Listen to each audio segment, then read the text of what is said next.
Welcome to Cactus Theaters. Here are your headline news for Tuesday, June 6, 1944. This is D-Day. The greatest continuing news story in the history of man has begun and will continue until victory. Americans and all the people of the earth now eagerly await every new development, watch every Allied move, and Nazi countermove. General Dwight D. Eisenhower's headquarters announced today that Allied troops began landing on the northern coast of France this morning, strongly supported by naval and air forces. The Germans said the landings extended between Le Havre and Cherbourg along the south side of the Bay of the Seine and along the northern Normandy coast. Berlin reported that parachute troops descended in Normandy and were being engaged by German shock troops. A second announcement from Schaeff confirmed that General B.L. Montgomery is in command of the Army group carrying out the assault, which includes British, Canadian, and United States forces. Allied naval forces, including heavy warships, were reported to be shelling Le Havre in a terrific bombardment. Eisenhower's order of the day, and a special order issued to all soldiers, sailors, and airmen, General Eisenhower stated, "We will accept nothing except full victory." He told his men they were embarking on a great crusade towards which we have striven these many months, and warned them they faced a tough, well-prepared enemy. Now enjoy our feature presentation. Meet me in St. Louis.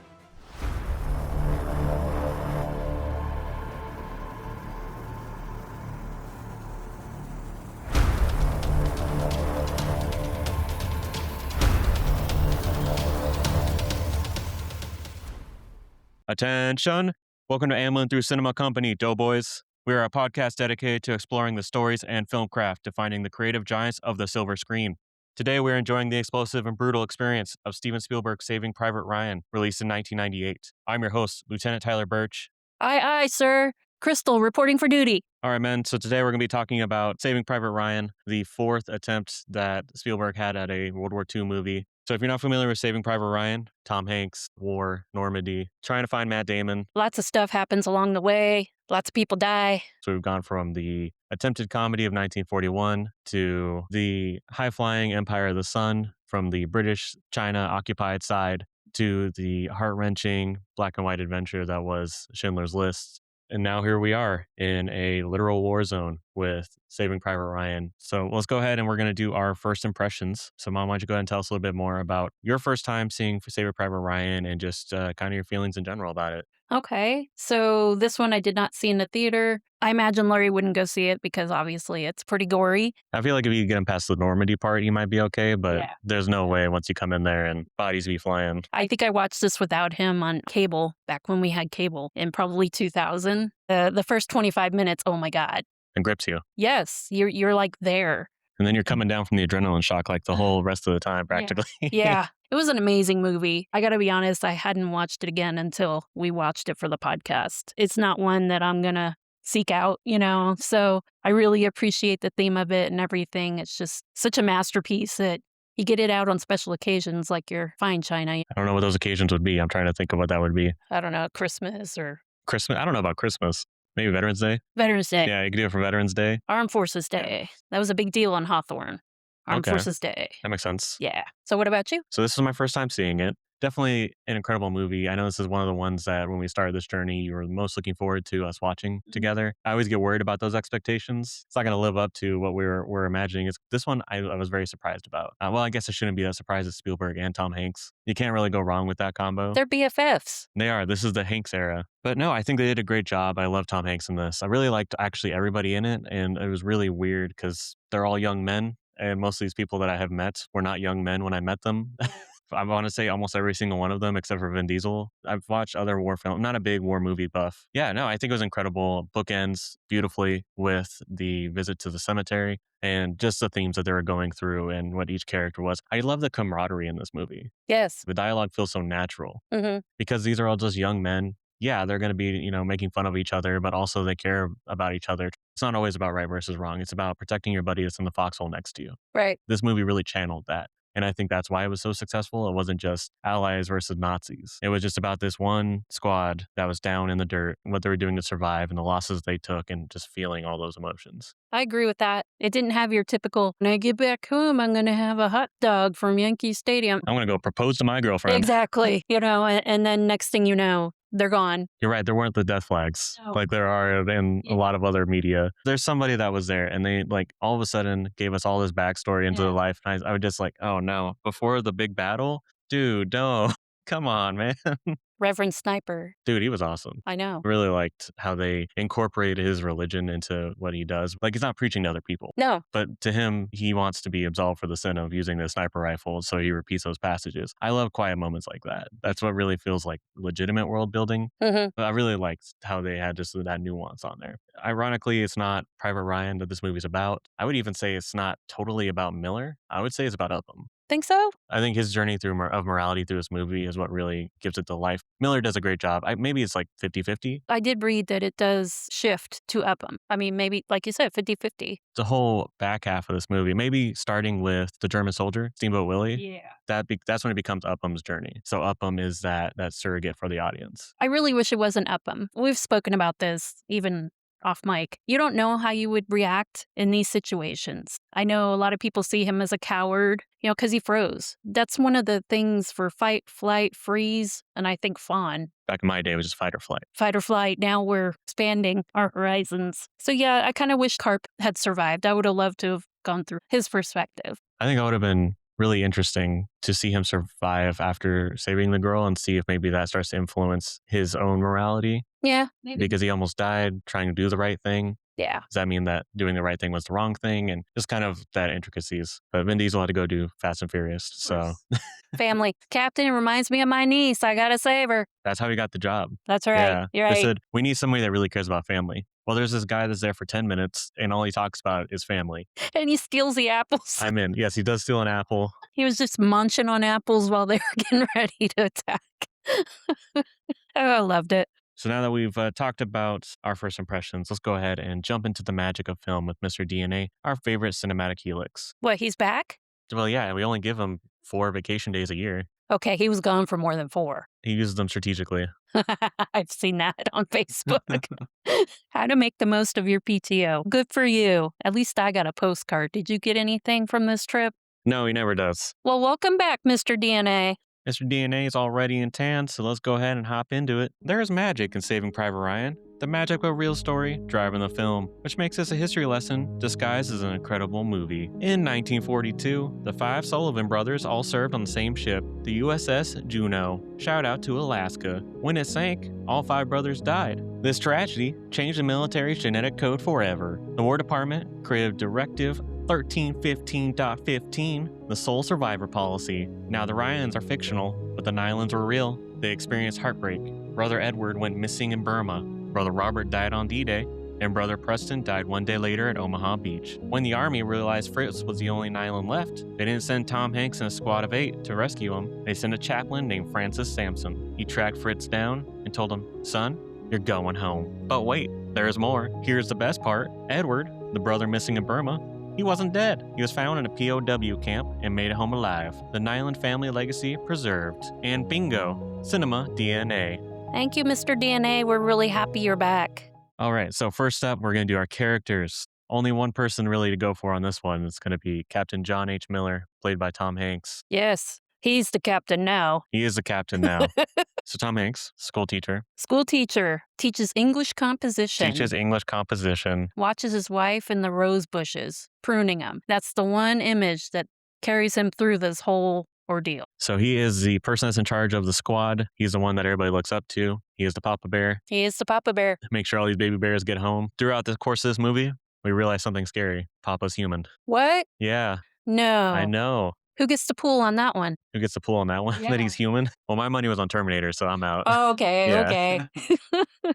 Although a Tom Hanks I'll be back would have been pretty cool. It would have been cool. Yeah. But yeah, so we're going to be talking about John Miller, somebody that is struggling throughout to really just survive, I would say. Oh, yeah, especially the first 25 minutes. Yes, 25 minutes. Obviously, beginning is Normandy. Everybody around him is dying. Everybody is dying. Even people he's trying to save are dying. And he's just trying to make it through, trying to keep some sort of semblance of command time where I feel like nothing would be going right and nobody would be listening to anybody. No, definitely. Especially with that scene with the radio operator. He keeps telling him, okay, we lost this many people. Talking about Dog One, is that what it was? I think so, yeah. Dog One was that. The main drag that they were trying to take. The main drag. Then he's trying to give him some more information and, well, he's gone now. That guy that he saved and he's saying thank you, and then he gets shot. Yes. Yeah, the first 25 minutes is obviously heartbreaking Ooh. to portray what Normandy is like. When we first see him in the boat, His hands are shaking. You think it's because of nervousness, fear, adrenaline. Who knows what's going on through it in his body right in that moment as they try to get closer and closer to the beach to storm Normandy. Turns out his shaking hands are not just because of Normandy, it's because of his experiences in the war. That feeling of being overwhelmed, that feeling of just trying to get through the day, it's taking a physical toll on him. Well, I mean, he's a school teacher. In the 40s, I don't imagine we were having all the drama we have today. Do you think that this character inspired Noah Wile's character in Falling Skies? Probably. Shout out to teachers, of course. They're essential. But yeah, I can't imagine being a teacher and going into battle like Right. that. Oh And my goodness. being told you're in charge now. Right. It doesn't have anything to do with your job because if you went in as an officer, say you were a doctor or whatever, then you would be in the medics. Where do you put a teacher? Right at the front. Yeah, as a leader. I remember the reserves and everybody were trying to recruit me when I was in college. And they always said, if you have your degree, you get jumped up to ranks. I always just imagined how terrifying that would be. Obviously, we're not in war, so we wouldn't be thrown onto the front lines like that. But I couldn't imagine just, okay, well, you have this amount of education. You're in charge now. Go ahead. Well, what do I do? And you have all these young men. This is their first time out in life. I know. And they're relying on you. They're And babies. can't imagine what that would be like. It would be terrifying, and everybody's just looking at you, and he has to shoulder that on. Probably made a mistake going up that hill, Yeah, he did. resulting in Erwin Wade dying and that death being on him. And I remember when he went up that hill, I won't say it was the wrong decision. It was the wrong decision for his squad because somebody died, obviously. But he had a really good point. Even if we can get past this, what about the next people? It reminds me of when you cross a river.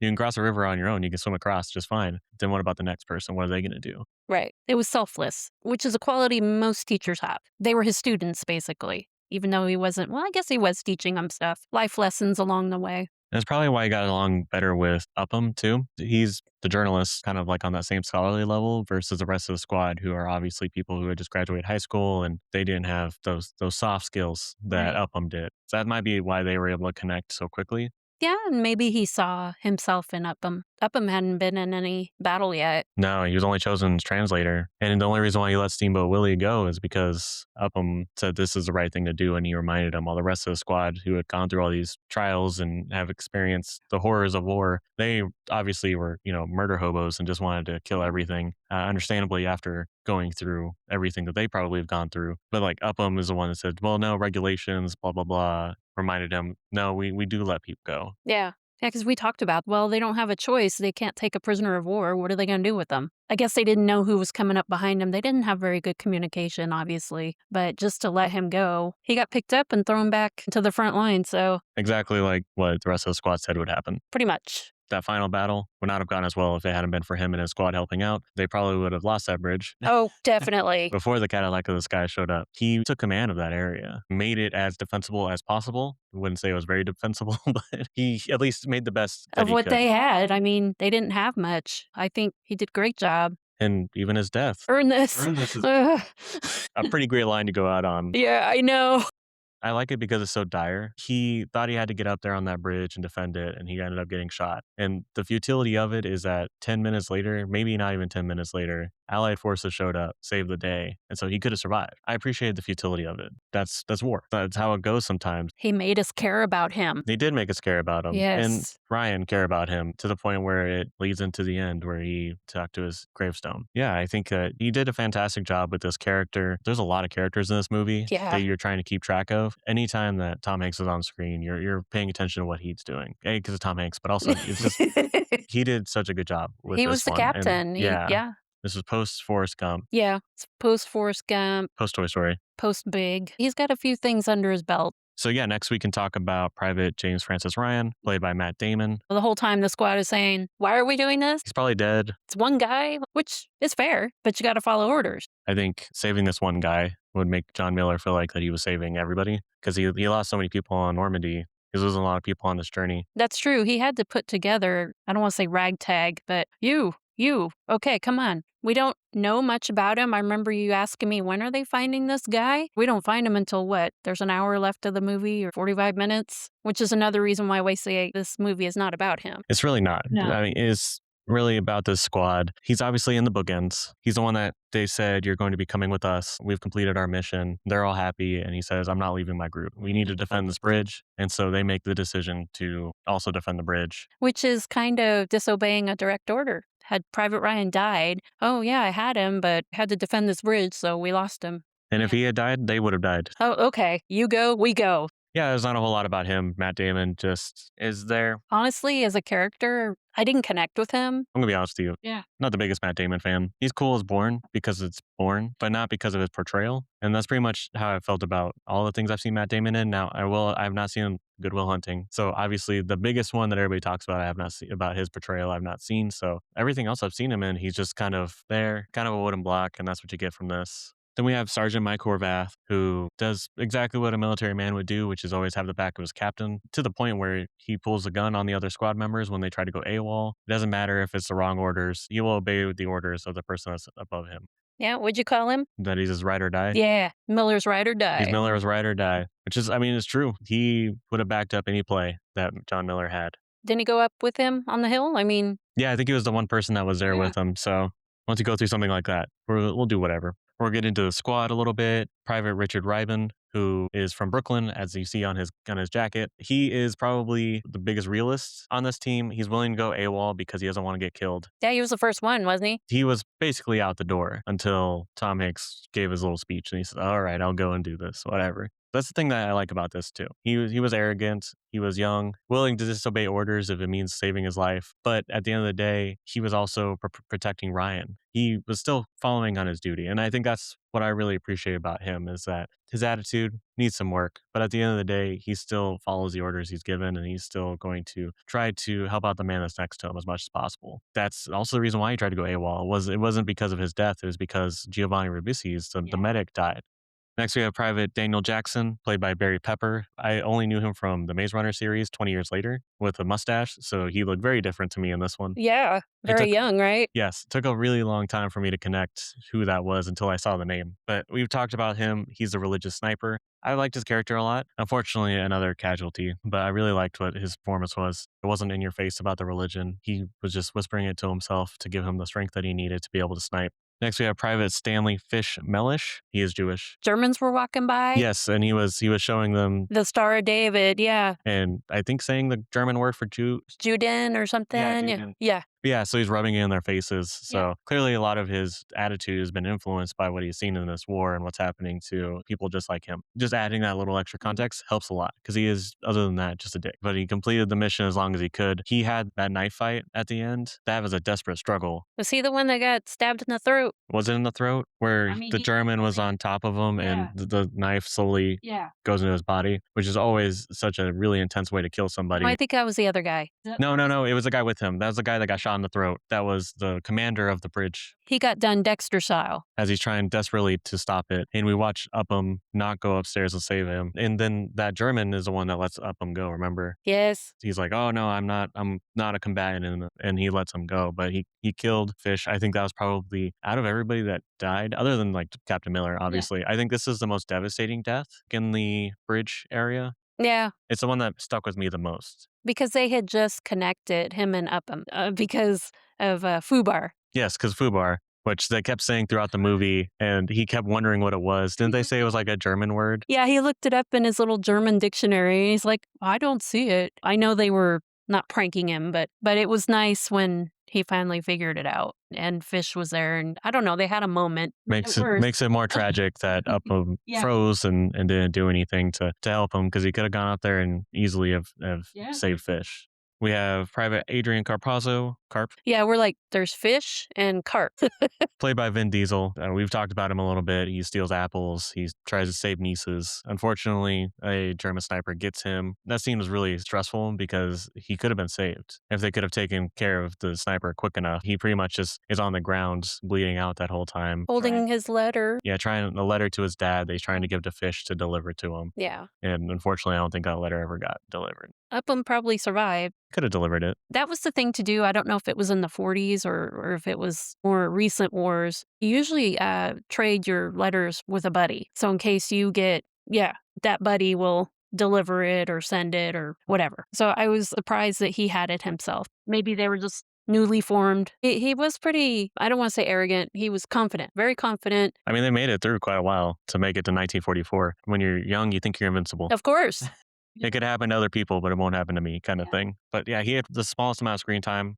still made quite an impact. And then there's the T4 medic, Erwin Wade, played by Giovanni Ribisi, who you've probably seen in things like Friends, the Ted movie, Avatar. Nothing I've seen him in was a serious role. You know what? On the beach, he kind of took command. I saw him trying to get to everybody. I mean, obviously, it was trying to put a Band-Aid on a stab wound. I don't know how he did it, but did what he could for the group. We appreciated, and I really loved when he was dying. They got all the sulfur, trying to stop the bleeding, and I like how they said, you have to tell us how to save you. because we don't know what to do, but they probably didn't have time to teach them that in boot camp. Now they teach you self-aid and buddy care, I think they call it. I think the thing we'll always remember was him shouting for his mom when he was dying. Yeah, a lot of people on the beach also did that, so that hurts. And then finally, we have the newbie, which is Corporal Timothy E. Upham, part of the media drafted because he knows how to speak German, so he's a translator. Yeah. So he comes along. He's the morality of this movie. He's the one that's saying, no, we have to make sure that we still follow the rules of engagement, that we still remember that these enemy combatants are people. The one that realizes sometimes you can have the best of intentions and it can lead to the worst result, which is the death of Miller. He's the one that really goes through the emotional journey in this movie. Yeah, he does, because he has to shoot Steamboat Willie. I don't even think he does it because he has to. Morally, I think he does. No, I think he was angry, and that was him succumbing to his negative emotions because he didn't shoot the rest of them. That's true. But yeah, so we follow him along, and you've probably seen him. He has usually different hair and a whole different body style now, which is really weird because that's why it took so long for it to click that it was, the dad from the Black Phone and a lot of other different things, usually playing like a rednecky character. So watching him in this movie was very, very odd. Yeah. It created a really weird dissonance in me that I couldn't reconcile for the entire movie. Lastly, we just have a handful of people that are pretty much just cameos, but it was just really fun to see. Captain Fred Hamill, played by Ted Danson. Always good to see him. I said, you're going to see lots of people. And he kept saying, is that so-and-so? Yes, it is. He was a good foil to the wrong Ryan because he took care of him when he thought that, when he got the news that his brothers were dead and that whole snafu. Oh, goodness. But they're in grammar school. Yeah. Nathan Fillion. So, and then we have Sergeant Hill, which is Paul Giamatti. He's probably my favorite person that wasn't a part of the main squad to be in this movie. He had a lot of really good quips. He did. Talking about his ankles, sitting down and accidentally exposing German high command in the area, knocks a pillar down and hits a wall. The whole wall just crumples down. You're looking at it, you're like, really? Even the Germans were like, what? Okay. That was really just odd and funny. I just enjoyed it. I enjoyed getting to see him in this role. I feel like he seemed to really fit the down-to-earth military jargon lifestyle. Yeah, he really did.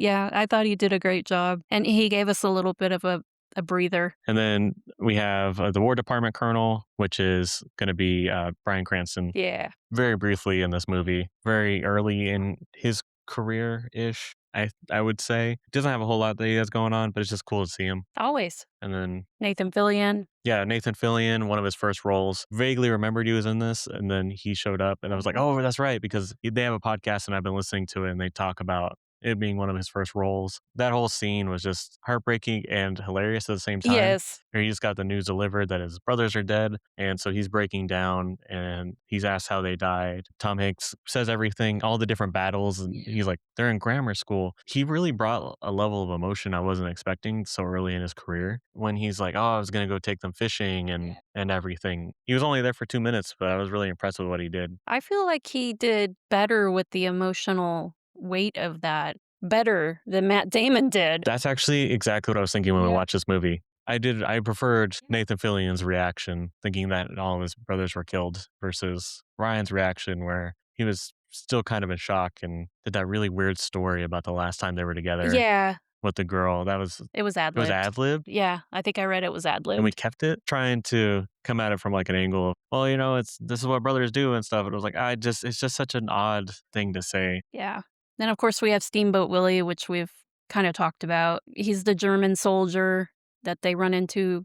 I think he was Hungarian. He wasn't German. I know that because I think that's why they were a little bit more lenient. Oh, okay. They essentially had him dig his own grave, which is terrifying because they had just lost their medic. They were feeling a lot of high emotions. He was the only survivor. So they had him dig in the graves. He was bonding with Upham, talking about America and bonding over their hobbies and things like that, their pottery, whatever. And then they're going to kill him. And Upham is the one that convinces them, no, just let him walk. They say he's just going to get put back into the war machine. And he's the one that takes a shot that kills John Miller. When Upham surrounds them, because he finally gets the courage to step up, he recognizes him and he says his name. And that's when it clicks for Upham. This is the guy that I let go. And he's the one that just killed my commanding officer. And he ends up killing him. And I didn't actually make that connection until he told me, and it made it 10 times worse. I liked his outrage when he was about to be killed. And he's like, I love America. And he's so sick, and I see, but he only knew the one line, so he kept repeating it. He was like pie in the sky, and Everything American he knew, some bad mouthing Hitler to try to get them to change his mind. So I liked his outbursts, just trying to do anything to survive. That's what makes it just more tragic at the end, because done one good deed. And that one good deed came back and bit you in the ass. But those are all the characters. Like I said, lots to talk about with them. So the scenes. So we talked about the Normandy invasion. First 25 minutes, just carnage everywhere. So some things I learned about that. All your knowledge is nothing to me. Oh, wow. Wow. I worked hard on this, okay? I want my moment in the sun. Some things that Spielberg did, he had them wear something in their ears. I couldn't figure out exactly what it was. But when the explosions happened, the looks of shock is authentic. They didn't know when, if, where. Also, when you hear all the bullets and stuff, they actually shot those guns. The real guns, not there. They used the real guns from the era to make the noise or the sound. He used some amputees that already had their amputation, and so they had the prosthetic limb. And that's what you see them carrying, or just some little things. And I'm sure the veterans of that war both hated and loved at the same time, because they loved it because that's really how it was, and then hated it because it might have triggered them, or it was both good and bad. From a person who's never been through a battle, I thought, and I've seen a lot of movies with battle, and I just thought that was so well done. It just looked amazing. I remember the first time I watched it, I was like, oh God, this is gross. Ew. So gross. So much blood. There's blood in the ocean. What is happening? Watching it again, I could appreciate the film craft, all the hard work that they put in. Like I said, we're watching these movies in different lenses now. Just visually impressive. Everything that they had that was going on in that. Being dropped into it immediately as the way that you're introduced to this movie is craziness. You can't breathe. You don't know what's going on, just like they do. It's definitely a very mirrored experience, which I appreciate. I did too. They definitely stepped up their game from Empire of the Sun and really make you understand what something like D-Day was. Because, yeah, it was the beginning of us taking back Europe, but also isn't it like the most that we've lost? Throwing people into like a meat grinder, essentially. Yeah. And so I think they really conveyed that well with this scene. They did. That's where we're introduced to a Ryan.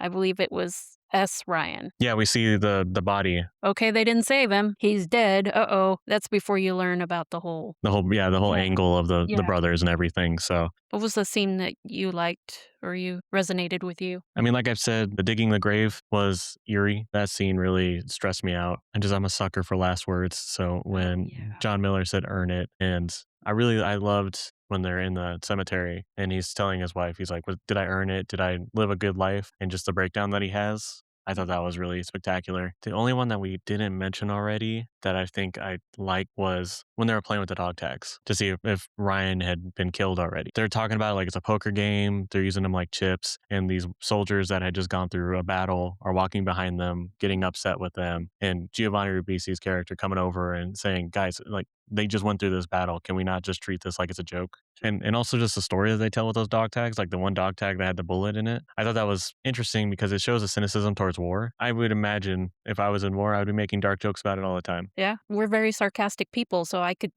imagine that. I think that's also why their dialogue didn't feel out of place. I feel ya. Yeah, I'd be right there with you on that one. Yeah. So another scene that stuck out to me was obviously Corporal Upham. He was frozen on the stairs. Watching him, I don't know if he dissociated or if he just, stood there real still so that nobody would shoot him. It just got to be too much, I guess. I don't remember what he saw prior to that. I think he saw the tank show up, maybe? Yeah, I guess so. Battle scenes is always hard for me to place everything in a timeline. And there was so many people, so yeah. Yeah, so it's hard to say what happened right before that, but I remember he turned the corner, and I think it was that he saw the Panzer come over. So he realized, I'm not going to be able to get to the tower. Did he know he had to go up there? Did he hear him? Or was he just hiding from the Panzer? It's hard to say. I know. Another thing that I just thought of was, remember the sticky bombs? The first guy from the other squad, I guess, held it too long, I guess, or it wasn't stable enough. Literally blew him up. I remember seeing that. I was like, whoa, that's intense. I guess that's how unstable they were. I mean, they were homemade, doing what you can with what you have. That poor guy. I still feel bad for him. The guy that got blown up. I guess I'm just numb to it. I guess. Maybe it was because of Grey's Anatomy. There's an episode, and the bomb guy comes in because somebody has an unexploded shell in their chest cavity. He comes in and he takes it from the main character, and he's walking real slow down the hallway. It's like homemade or something, and then it just explodes, and it exploded him. So maybe it just reminded me of that. That's really dumb. Don't ever go to that hospital, I'm telling you. The weirdest things happen there. Wow. All right. So some themes, I would say the cost of a life. What does that really mean to you? We were trying to save one person. Yeah. In the grand scheme of things, does the 8 dead people at least justify saving the one person, or is it saving that one person everything? I don't know. That's a tough one. It's like the inverse of kill one person to save 100. Like the trolley. That's exactly what this was. Upham was up there sweating in the trolley, going like, what do I do? I don't know what to do. Somehow drifted and took everybody out. Some survived. They must have jumped out. I don't know. I kind of attribute it to the starfish story. You at least saved that one. But of course, in the military, no soldier left behind, right? Or That's what they're asking themselves the whole time is this worth it for one Private Ryan? And then the camaraderie, I think, is a big theme that they have between each other. We've seen it just through their dialogue, see it through every time one of them dies and how it impacts every single one of them. yeah, definitely a trauma bond. Yeah, trauma bonds. Camaraderie is a big one. Fallen heroes, like we talked about with John Miller. Everybody thought that he was the hero. He was the one that was going to save everybody, that he would do no wrong. And then we see him making decisions that get people killed. And we have to remind ourselves that even though he's the one that's leading us, that he's mortal. Take him off that pedestal. Yeah, at least he took out that. Well, no, he didn't. It looked like he took out the tank. Remember, he was shooting at it with his pistol. I think the futility of war, because you can do everything right one day and then it's just gone the next day. And you really feel it because you don't feel like we got to win in this one. Not at all. There's no happy ending. I mean, there is for No. Ryan. We lose just a lot of people. And so I think it's just, we took Normandy and then all of a sudden there's this bridge that if we lose, we're going to lose everything. So that's the futility of it. You just put so many people through the grinder in Normandy to take that beachhead. And now if you lose this bridge, you could lose everything. Being alone too. You're isolated. They're in that French countryside and they run into people, but at the end of the day, they don't know where they're going. They don't know what's going on around them. They have no communications, isolation. They have to make all decisions themselves. And I think that's another thing that they struggle with because before, yeah, your captain may have made a choice, but it was a choice they were told from above. Now this is everything that's on John Miller. And now that they have a face to the person making decisions that are getting people killed, that gets their ire. You talked about earlier how Tom Hanks or Captain Miller was shaking, and he was shaking throughout the movie. Fun fact, we have what's called familiar tremors, so we kind of understand what he was going through, but obviously it was something they didn't talk about much in the 40s. They called it shell shock, which is actually PTSD. He was under a tremendous amount of stress, and I know we talked about, he came from this small town and he was a teacher and life was obviously a little more slower, chill, and then he comes and, hey, you're in charge of these people. Okay, take this beach. Okay, a lot of people died. Okay, let's go. We got something else. It was just a nonstop. They never got a chance to breathe. They slept for an hour in that French place, right? It's just, I can't imagine operating that way and not having what you need. I don't know if they had enough food or enough water. I never saw them eat. I don't know. I can imagine taking that home and just, how do you go back to real life after that? A lot of nightmares. Yeah, because your life at home is not going to be nearly as chaotic as that. Imagine you're in fight or flight the whole time because you don't know what's coming around the next corner. So yeah, the shakiness, it's always nice to see because like I said, it wasn't really talked about. Only probably the last 10, 20 years, maybe. As we started to understand that mental health is something that's important. Right. I was glad to see it. I'm always glad to see something that has to do with mental health. Yeah. And then, because they say leaders aren't supposed to show emotions. And you remember that scene where he pulled out the compass and his hands were shaking and you could just see that the group was losing faith in him because they didn't even know if he could shoot a gun, seeing how his group reacted to seeing his tremor and why he's been trying to hide it. Really just hits home that these people are human, and it gets us to a point where they start to have no faith in him before he finally opens up about his past and who he was and connects in a way that they've been joking that they've wanted with their little pool. What do you think he did before this? And then he asked Upham, what's the pool up to? Maybe we should raise it to 1,000. And then he's like, I don't know if we'll live live that long. Okay, 500. They didn't live that long. They didn't, but that's okay. So the not showing fear which is basically you don't want your leader to show fear because then they don't have it together to lead you. So that reminds me of Courage Under Fire. Matt Damon was actually in it. Meg Ryan, she was in charge of the unit. Their helicopter crashes and she has to lead these guys and things happen and things shouldn't have happened. And one thing that they all focused on when they were talking to Denzel, because he's in it too, oh, she was crying, she couldn't handle it, and, all of that. But it turns out, she's like, it's tension because you got to get rid of it somehow. All that to say, when Miller was on the hill and he finally was able to cry in solitude, I guess, which you don't get a lot of, obviously, in war. So yeah, I kind of connected that, making sure that your leaders look like they can handle it. Because if your leaders lose it, who's going to lead? They're not allowed to fall apart, which I don't think is fair. That's not true, do they? You don't think so? Not with the concept of empathy. We understand they're human now. I mean, there's still older generations that think that leaders should be machines. People my age and younger are a little bit more forgiving that somebody has emotions, and we understand that, and is actually a good way for you to be able to bond with each other. And you can still respect somebody and you can still look up to them and still find out that they're hurting, and it's fine. Yeah, you're right. It's the older generation. Because if you stifle that, then there's going to be an emotional reaction, which is usually going to be something that's negative, either on you, yourself, or towards others. That's true. Attention, officers and NCOs. Is your unit's paperwork in a tangle? Have you been tasked with finding a needle in a haystack? How about an order to find a private named Ryan in a field of 1,000 paratroopers? Don't send your men on a wild goose chase. Enroll today in the Ryan Locator Correspondence Course. This course will teach you the 3 S's of preservation. Sort through the records, spot the sole survivor, and ship him home before the panzers roll in. Whether he's a James from Minnesota or a James from Iowa, our proven methods ensure you find the right boy the first time.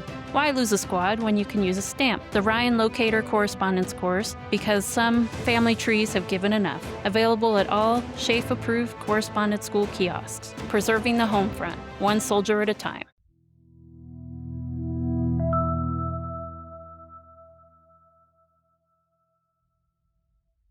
Now that we've talked about the silver screen, it is time to go behind the scenes with The Shark Is Not Working. So, Mom, I know you did a lot of the research behind all of this. Tell us about the origin story. Oh, yes. Screenwriter named Robert Rodat was inspired by a monument he saw in Keene, New Hampshire. It was listing multiple brothers killed in action. He was looking at this monument and he noticed, hey, there's a name. Oh, hey, that's the same name. He was inspired by that, as well as reading this book, D-Day, June 6, 1944, The Climactic Battle of World War II by Stephen Ambrose, who would later be a historical consult on the film. So he used these 2 sources to make a screenplay for this movie. Producer Mark Gordon commissioned him to write the screenplay. Gordon shared the idea with Paramount Pictures, which expressed great interest. Michael Bay was approached to direct, but he didn't know how to approach the material. It's kind of like Schindler's List. You can't go full bore at it. You gotta, I don't know. There's a different way to handle this kind of material. Well, this was post Bad Boys. He definitely did not have the experience to be able to pull off an epic movie like this. Because, yeah, this was before Armageddon, Transformers, and everything like that. Definitely would have just been a lot of explosions in Normandy, and that probably would have been his one contribution. I don't think we would have gotten the human element. Oh, no. We never do in a Michael Bay film. So an agent named Karen Sage arranged for the script to be read by Tom Hanks and Steven Spielberg. Tom Hanks found this story fascinating, and he was excited to work with his friend, because we know that they were friends. They almost worked together on Big, but Spielberg withdrew because we've mentioned before his sister had written the screenplay and wanted her to shine. Spielberg was intrigued by the moral question presented by the script, which is funny because you brought this up earlier. Should 8 soldiers be sent to save 1? So then he thought back to the Talmudic quote from Schindler's List, "He who saves 1 life saves the whole world entire." So it kind of connected the movies for him, I think. Yes, and probably it works as a bridge. So he also wanted to make the film to honor his father, Arnold, who was a World War II veteran. He was a radio operator. Yeah, it sounds like he was upset. He didn't make it explicitly about what Arnold did in World War II. That's okay. He said, no, it's for everybody in your generation, not just you. Not just you. Yes, this is for you, but not just you. Paramount and DreamWorks produced the film. with Amblin Entertainment and then the Mutual Film Company. DreamWorks handled the casting in the United States, and Paramount handled the casting overseas. So that's the origin story of Saving Private Ryan. Not bad, not bad. Not as sexy as we usually get with the origin stories. No, not really. Next up, we have our casting and cameos. So before Tom Hanks was cast as John Miller, Harrison Ford, Mel Gibson, and Pete Postlethwaite were considered for the role of Captain Miller. Probably familiar names because these names seem to come up a lot in the 90s for possible casting. Pete Postlethwaite, I don't think he would have had the physicality for that. No. Harrison and Mel, they probably would have been okay at it. Right, other than Tom Hanks because he embodied the role, so. Edward Norton was reportedly a top choice for Private Ryan, but he turned it down in favor of American History X, which is a very intense movie, and I think launched his career. I think so. I don't know what he did before that, but I know American History X is one of the biggest ones that people talk about in his filmography. So Spielberg wanted to cast ordinary American faces, not big stars. Funny because we look at these people and now we're like, oh, we know that person. Yeah. Private Rabin, who was the Brooklyn guy that we were talking about, he was played by Edward Burns, an independent writer and director of the Brothers McMullen.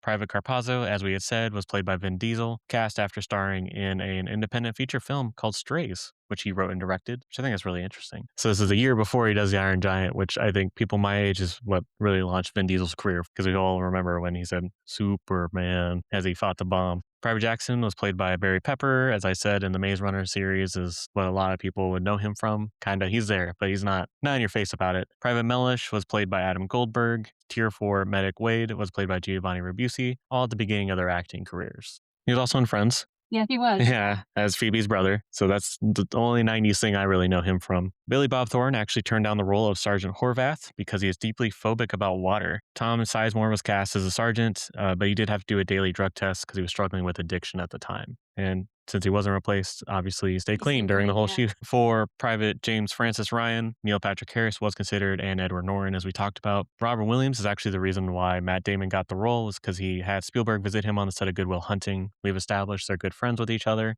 Steven thought that he had the look of a great American every boy, which I think is true. Oh, yeah. I mean, he's got that kind of that farm boy look. And he was pretty unknown at the time. Obviously, his career blew up, so they kind of got to capitalize on the fact that he was in there. I wonder if they went and did reshoots to give him more screen time after Good Will Hunting blew up. I don't know. Because they'll do that sometimes. They'll go in and punch it up if they have like a relatively unknown that gets discovered. He was still in there for like the past hour. And the film features early performances from Nathan Fillion, as we talked about, The Wrong Ryan, and Andrew Scott, who you probably know from things like Fleabag, Spectre, and Sherlock. Moriarty. Yes, and most recently in Wake Up Dead Man. And then Dale Dye was a technical advisor and a Marine veteran, and portrayed one of the war colonels. Yeah, he was also in charge of the boot camp. The war camp that they do? Yeah? Okay, cool. He kind of had the Marine haircut and the white mustache. You'd know him if you saw him. All right, it was with the writing facts. All right. I have a theory. The more they rewrite the script, the better the movie. Usually doesn't come true, but Schindler's had 9 rewrites. I mean, it's possible in certain situations. Okay. If you have the right intentions. So this had 11 rewrites. It's something I pay attention to now. After Spielberg began the project, he drew inspiration from Robert Capa's photo. So this was a real-life person that took photos of D-Day. He took like 300 of them, but there was like a lab accident, ruined all of them except for 8.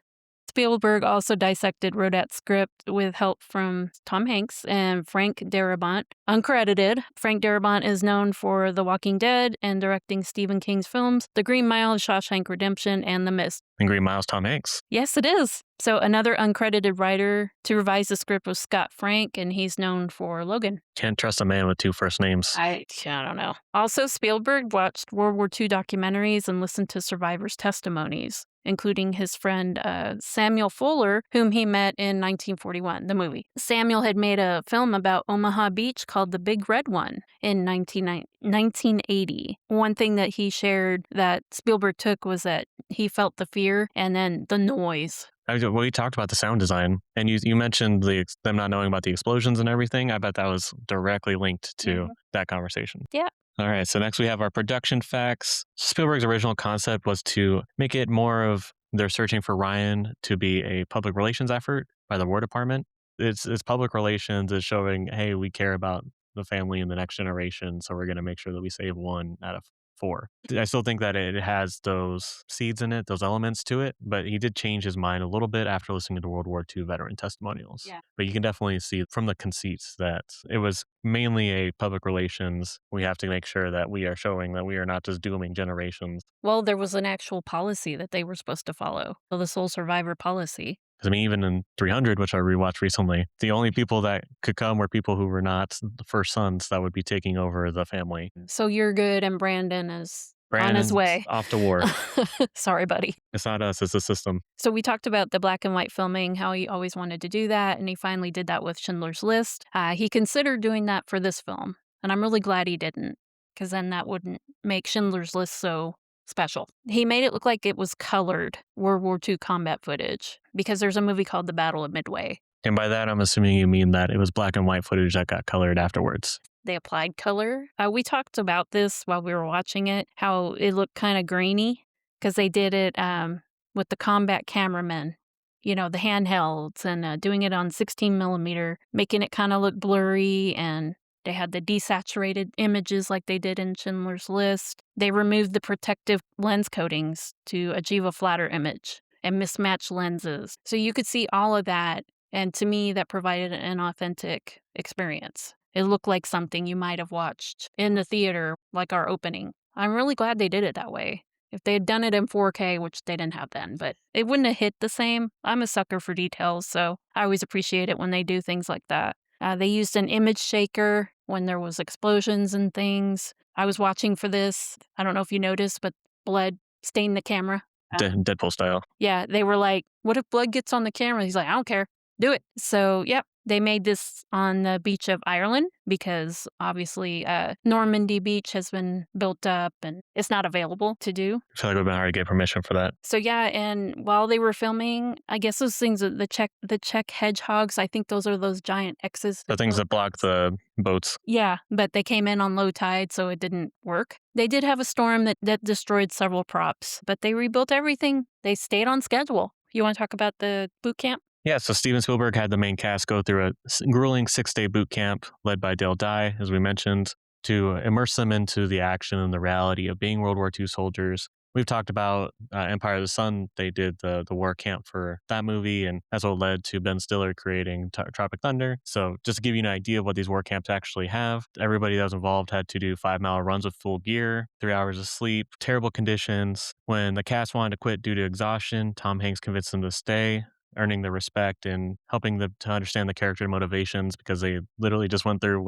what their characters must have went through to form the squad that they become. Spielberg intentionally excluded Matt Damon from the training to make the other actors pissed at him, which not surprising because resentment. We get those method actors that come in and then they have certain attitudes and that upsets people because they're just supposed to be acting.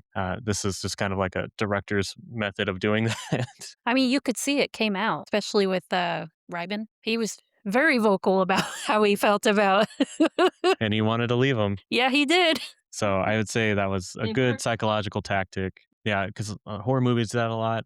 People that are playing the main bad guy, the slasher, Jason, Michael, whatever, usually keep away from the main cast so that way when they do appear, it's scarier. Same principle. Steven Spielberg did a grueling pace of up to 50 shots per day to keep the actors off balance. It was shot almost entirely in chronological order. So yeah, they must have had a lot of resentment by then. Oh, yeah. Which was mentally demoralizing for the crew as the cast grew smaller when characters were killed off.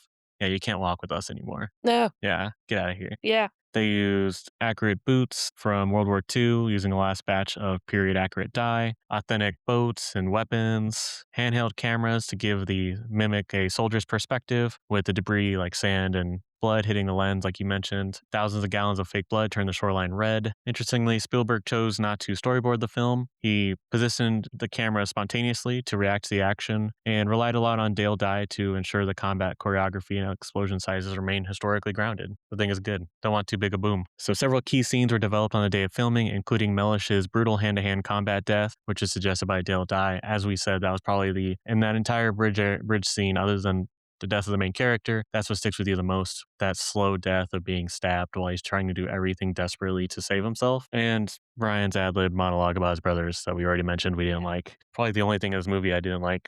Oh, yeah. We're supposed to connect with them. and I just didn't. This one's all about the journey. The bookend scenes with the elderly Ryan were filmed at the Normandy American Cemetery and Memorial in France. Okay, I just assumed it was an American cemetery. Yeah, and then I read that. I was like, that's really cool. That's really, yeah, I like that, paying homage. I didn't know that they had an American cemetery for Normandy in France. That's good. Yeah. To provide a visual relief from the muted, gritty tones of the war scenes, cinematographer Janusz Kaminski used intentionally bright, colorful lighting for the scene set in America. Also, probably to simulate that Americana feel. Yeah. Like Steamboat Willie was talking about, apple pies, baseball, fireworks. You have this almost like Wizard of Oz, where it's got the garish colors, kind of like that Americana feel. And so I think that's what they were trying to go for in this. And Spielberg was worried that even though his movie had to be ugly, the violent content would be seen as exploitative and get him an NC-17 rating from the MPAA, restricting it to audiences over 17 years of age, which would be pretty wild because that's a step past R. Yeah, they did get it down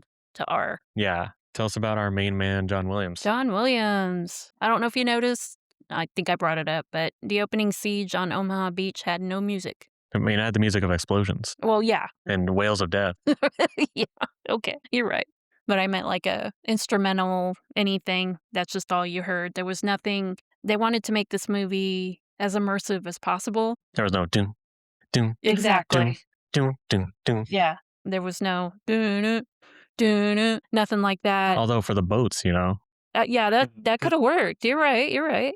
He worked again with the Boston Symphony Orchestra. They did Hymn to the Fallen was intended as a memorial and plays only during the credits, allowing the audience a chance to breathe and remember. That movie was hard work. Oh, right. Miscellaneous facts. So the Bixby brothers were all lost during the American Civil War. The resulting letter by Abraham Lincoln is quoted in the film multiple times. Yeah. The Normandy cemetery scene was based on Spielberg's own experiences visiting the area as a youth. He witnessed a family accompanying a man who fell to his knees and began to cry at a grave marker. We talked about this. We like the scene. Yeah. But it was also just trying to do some like ad-libbing of what they probably were saying. Oh, yeah. We're just like, oh my God, Grandpa, why do we have to come here every year? Yeah. Like, I need to go and what were they doing in the 90s? I got to go rollerblading with my friends. I got to check my pager. The boy is going to be upset if I don't call him tonight. That's right. On my landline. On your landline. Yep. With your hamburger phone. There's this new thing called AOL coming out. I'm really interested. I got to return my video to Blockbuster, but before I get a late fee. Come on, Grandpa. Well, it feels better now that we know it was actually in France and not... Because we were talking about how often would he be first time that he visited, and based off of his reaction, I think it might have been. Yeah, I think so too. Because he had a very extreme reaction. Like this was his first experience of seeing Miller's tomb. So I think so. So I'm glad that we found that out because it does give that context that makes me, because I really liked the end, but it was just odd that he looked at his wife and said, was I a good man and everything? If this was not your first time seeing it, why would you have that kind of reaction? Right. But now that I know it's in France and it probably was hard for him to get back, I'm going to assume it's his first time. It was a low profile affair for the premiere, not party or many celebrities. They just wanted to make sure they were being an appropriate venue for a movie like with this source material. Many World War II veterans described the opening of Saving Private Ryan as depicting the most realistic representation of combat. Another veteran interviewed by The Time said, I remember when I walked out in the lobby of the movie house, not a single person coming out of that showing said one word. Everyone was stunned. It just brought back so many memories. And yeah, that they weren't able to finish the movie because it was so triggering. Yeah. Which is like a badge of honor, and also it sucks. Like you rocked it, but also at the same time. You rocked it too well? Yeah, you did it too well. But it also started opening up lines of communication as far as talking about it, because I don't think they talked a lot about it when they got back. I would assume not. Because nobody knows what they went through. And like you said about the communication piece, the VA created a dedicated phone line for viewers affected by the film, and more veterans visited counselors for PTSD, which I think is fantastic. Definitely. Yeah, we wanted them to get as much care as we can. So look how long they suffered. Unfortunately, for a lot of them, the tail end of their life, and they're just now starting to have these conversations. Yeah. That's a long time. That's why it's important to do better for the next generation. Yes. But that is all of the facts that we have about this movie. Lots to unpack about this movie. I appreciate you doing all the research on it. I think you did a great job. We are going to move on now. So next up, we have our Sandcastles in the Sand segment, which is where we talk briefly about the money, milestones, awards, reviews, what have you, all of the reactions to the movie. So in my book, Spielberg said he didn't think this movie was going to be successful financially. He really didn't care about that. He just wanted to make sure that he made the film and was able to give it to the people. I read conflicting accounts. I know that they didn't take a paycheck from the film or salary. I read that they got 17.5% of the back end. I don't know if that's true.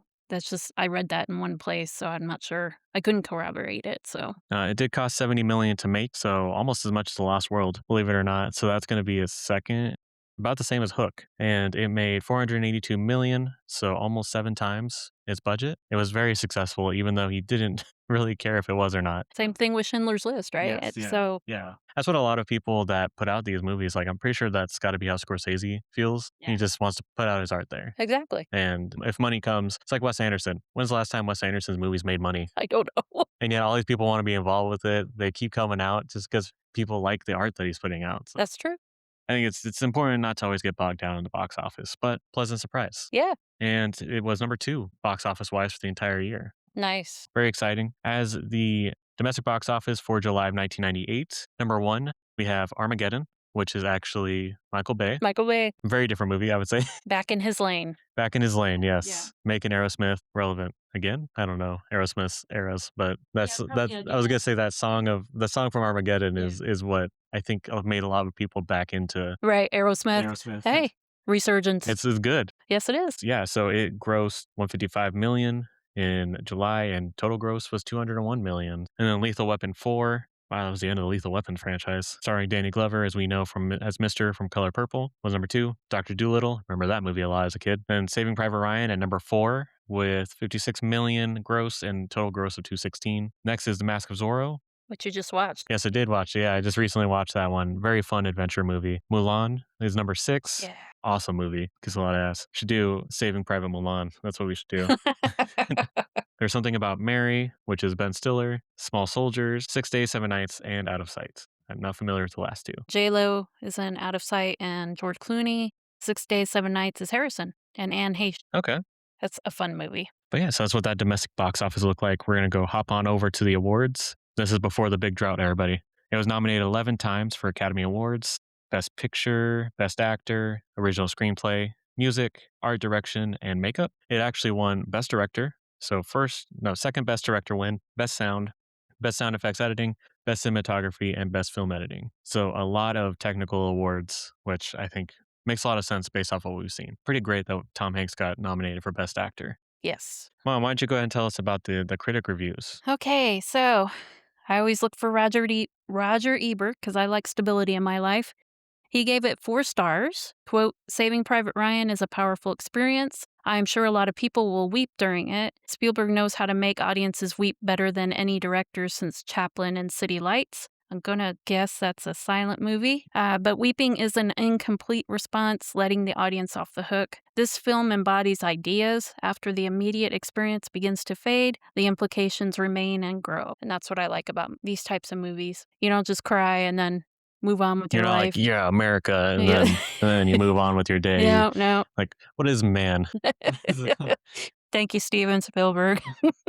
James Berardinelli gave it 4 stars. Now these are 4 out of 4. In Saving Private Ryan, there are no human villains, and the enemy isn't so much the Germans as it is the implacable, destructive specter of war. The film's central question, when is one life more important than another, is really never answered for those who are willing to brave the movie's shocking and unforgettable images. Saving Private Ryan offers a singular motion picture experience. I will be surprised if another film tops it for the best of 1998. So that was pretty good. So both good ones. So then Rotten Tomatoes, we got 94% on the tomato meter and 95% on the popcorn meter. Yeah, take that, critics. Yeah. We're outweighing you. Look at you with your wimpy little 94. All right, so for my Letterboxd review, I did give this movie a 5 stars. I was surprised that Spielberg gave me another movie that I would consider a masterpiece, but I just really don't have any complaints about it. The only complaint I have is super weak is Private Ryan, and he's not a factor of this movie really for me anyway, so No. it's not going to change anything for me whether he's in it or not. Yeah. He's just the weakest part. It's fine. Yeah, so I gave it a 5-star review. My review is it smells like Upham in here. What's Upham? Not much, man. What's up with you? If you like comedic gold like that, then go ahead and check out my Letterboxd. It's Birch94, BURCH. Not like the tree. But now we're going to go ahead and do our personal rankings for these movies. So, Mom, why don't you go ahead and hit us with your personal ones? All right. So for number 1, got The Last Crusade. Number 2 was Schindler's List. Number 3, Indiana Jones and Raiders of the Lost Ark. Number 4, Jaws. Number 5, Saving Private Ryan. Number 6, Jurassic Park. Number 7, E.T. 8, The Color Purple. 9, Duel. 10, Temple of Doom. 11, Always. Close Encounters of the Third Kind was 12. 13, The Sugarland Express. 14, The Lost World Jurassic Park. 15, Amistad. 16, Hook. 17, Empire of the Sun. 18, 1941. And A Partridge in a Pear Tree. So yeah, I'd put it at number 5. Okay. I actually think I'm probably going to do the same. So number 1 is Jurassic Park. Number 2 is Jaws. Number 3 is Schindler's List. Number 4, even though it's not as high on stars, I'm still going to put Last Crusade at 4. And then I'm going to do Saving Private Ryan at 5. Then Raiders, E.T., The Color Purple, Duel, Temple of Doom, The Lost World, Close Encounters, The Sugarland Express, Hook, Amistad, Always, Empire of the Sun, and 1941. Wow, we've done 18 movies? Yeah. We're over halfway. Make sure to go out and give us a review. If you give us a 5-star review on your podcast player of choice, we'll read it on the air. Also, please make sure that you help us with our engagement. Tell your friends. Continue listening. We love to have you here. If you're on YouTube, give us a like, comment, subscribe. Pretty much anything helps. So we really appreciate it. So our next episode will be AI, Artificial Intelligence, with Haley Joel Osment. Which I've never seen. I've never seen it. I haven't heard the best of things for it, so we'll see what we get into with it. I know Kubrick was involved in some capacity, so we'll see what that looks like. Didn't he pass away? Yeah, he either passed away during filming and Spielberg finished it, or Spielberg was given the project by him. Okay. Some sort of story is there with Stanley Kubrick. Okay. But we'll obviously tell you more as we do our own research on it. But make sure you go out and check out that movie so that way you know what we're talking about. Until then, I'm going to go ahead and give you our quote as I jaunt out the door. Through amazing stories and unforgettable characters, we are introduced to those incredible worlds we only dare imagine, and in the process, we discover ourselves. This is Tyler signing off. And this is Crystal. Don't forget to notice the purple.